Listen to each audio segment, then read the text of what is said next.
So when you think about getting on camera, how does that make you feel? I mean, where do you physically feel it in your body? If you get kind of a queasy, icky feeling at the pit of your stomach, then you're not alone.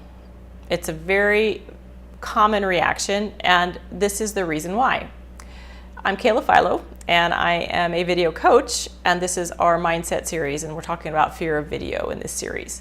So this is why you feel nervous about being on camera. It's because you feel like you're being seen, and for women, it's especially problematic. And because think about our ancestors, our way back when women were living more of a hunter-gatherer lifestyle out in the tundra, and they had their children, and the children, I'm guessing, stayed with the women during the day for care and feeding.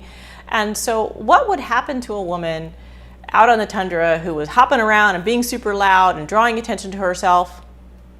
Well, she probably would become lunch for a tiger or a bear or something, or maybe her kids would.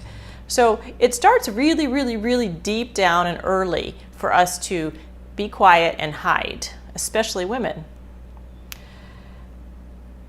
Pile on top of that the unfortunate fact that by the time you're 16 or so as a woman in modern cultures, you have seen thousands and thousands and thousands of images of female perfection, and have also been told that you don't measure up to that, so you need to buy a certain product so that you can measure up to that.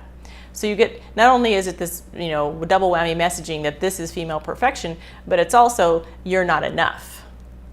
So those are the two combined messages that marketing or advertising has used to get you to buy stuff. Into that situation we come especially if you're over 35 or 40 years old, not used to growing up taking selfies of yourself and being on YouTube with your cat. So being on camera feels strange, and it bubbles up all of these fears. All of our ego starts to really get overactivated and tell us that we're not good enough, and that we look funny and our voice is funny, and all those things that those voices that go through your head. So if that's you, the place to start is to think about practicing.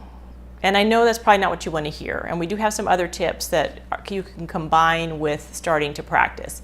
But just consider getting on camera more often just to get used to it, because it truly is the only way that we get used to doing something, and it's the only way you get better at doing something. Think about riding a bike. Doing video is no different from any other new thing that you're going to start trying to do. It just has sometimes a little more fear wrapped around it because we have this stage fright. But just get started, take action, because I learned something that I knew before, but somebody put it into words for me, and I thought it was really awesome. The bravery and the courage that you're looking for in the moment happens after you take the action. And think about that. You start to learn how to ride a bike and you're super nervous, and then you do it anyway, and then afterward you're like, whoa, I did that and now I know how to ride a bike.